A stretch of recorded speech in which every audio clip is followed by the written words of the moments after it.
كل ما كان بيخلص كورس كان دايما بيجي إحساس بفقد بيبدأ يخش جوه قلبي وقلب اللي بيحضروا معايا. كان دايما يقولوا لي هو احنا مش هنتقابل تاني؟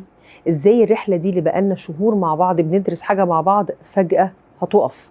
ومن هنا جت فكرة نور كوميونيتي. هنتقابل مرة في الشهر وهنقعد نعمل تدريبات مع بعض من المقابلة للمقابلة. الهدف من نور كوميونيتي ان احنا نفضل في تواصل ووصال وترابط ورقي.